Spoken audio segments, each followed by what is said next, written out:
आप सभी को पौष मास के शुक्ल पक्ष की एकादशी की ढेर सारी शुभकामनाएं। आज हम बात करेंगे कि पौष मास के शुक्ल पक्ष की जो एकादशी है, जो 2025 की पहली एकादशी होगी, जनवरी महीने में आने वाली पहली एकादशी होगी, इसका व्रत किस दिन किया जाएगा। एकादशी 2 दिन है, तो व्रत के लिए कौन सा दिन उत्तम रहेगा, यह बताएं। आपको कब करना है, हरिद्वार का समय क्या है, सुबह सुबह पर करना है, व्रत के नियम क्या रहेंगे, वह क्या लगाना है, भगवान को कथा पूजन कैसे करना है और व्रत पारण की विधि क्या रहेगी।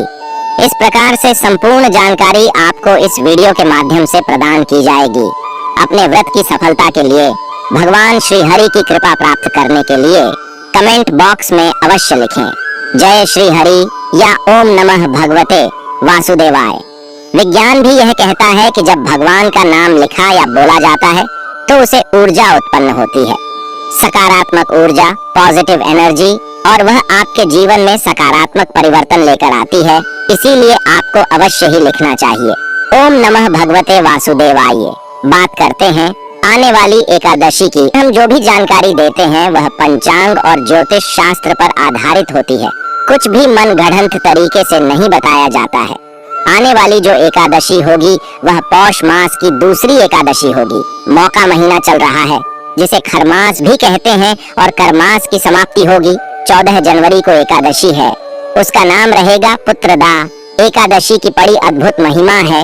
एकादशी मनुष्य के सभी दुखों को दूर करने वाली है, मनुष्य के सभी कामनाओं को पूरा करने वाली इस एकादशी का व्रत जो कोई करता है उसको धन धान्य ऐश्वर्य और साथ ही मानसिक शांति से लेकर वैकुंठ की प्राप्ति तक सब कुछ प्राप्त हो जाता है।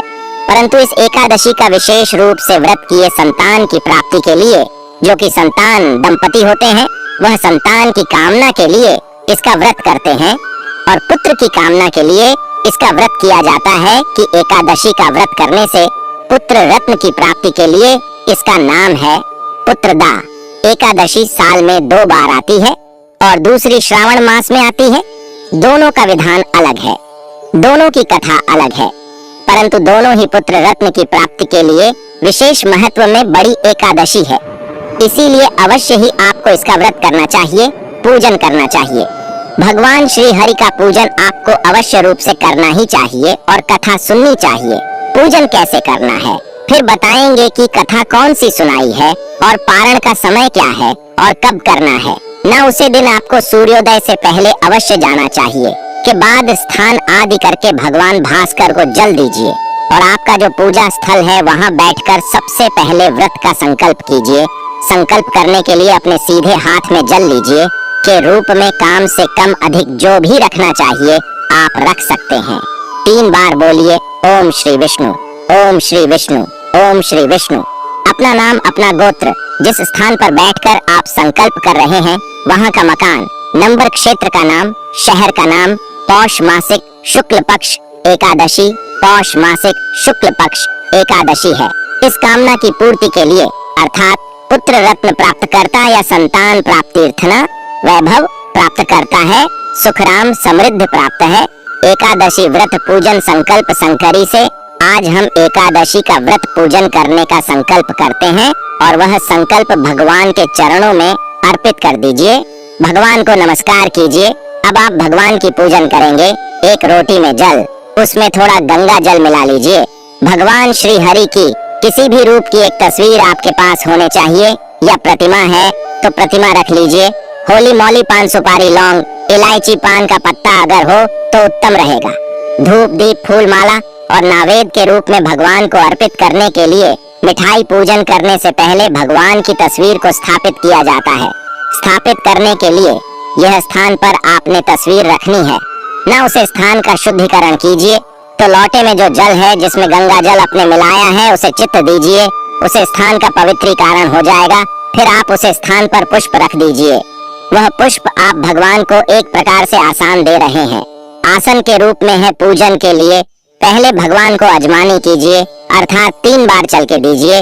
देने के बाद तिलक लगाइए, अक्षत लगाइए, फूलों की माला पहना लिए, पुष्प अर्पित कीजिए, धूप दिखाइए, घी का दिया जलाइए और बत्ती वाला दीप दिखाइए। यह जो दीपक है इसको उठाना नहीं है, जहां आप रख रहे हैं दीपक को रखने से पहले चावल या पुष्प आसन के रूप में रख दीजिए। उसके ऊपर से आप दीपक को रखिए। इसे कभी भी नीचे नहीं रखा जाता है और एक प्रकार से साक्षी देव है, अग्नि साक्षी है, हमारी आज की पूजा के साक्षी है। इसीलिए इस दीपक को उठाना नहीं होता है। आरती के लिए हम दूसरा दीपक प्रयोग में लाएंगे। दीप दिखाइए और नेवरी के रूप में जो भी मिठाई आपके पास है वह भगवान को चढ़ाई फल है तो फल चढ़ा दीजिए, और कुछ ना हो तो मिश्री के कुछ दाने लेकर मिश्री भी आप नैवेद्य के रूप में भगवान को अर्पित कर सकते हैं। भगवान को हाथ जोड़कर नमस्कार 108 बार जाप करना चाहिए। उसके बाद मनोकामना पूर्ति के लिए एक पान का बीड़ा बनाया, पान का पत्ता लीजिए, उसकी डांडी तोड़ दीजिए, उसमें 2 लौंग, 2 इलायची और 1 सुपारी रखिए। उसकी बिदा बनाया चोर के 5 बार ओम नमः भगवते हैं जो कामना है आपकी वह बोलिए। यदि आप संतान प्राप्ति के लिए पूजन कर रहे हैं, भगवान से मन ही मां प्रार्थना कीजिए और उसके बाद वह पीड़ा भगवान को अर्पित कर दीजिए। अगर है तो, अगर नहीं है तो कथा आपको सुनाई चाहिए। भगवान श्री कृष्ण द्वारा युधिष्ठिर महाराज को सुनाई जाती है, उसे कथा का ही श्रवण करें।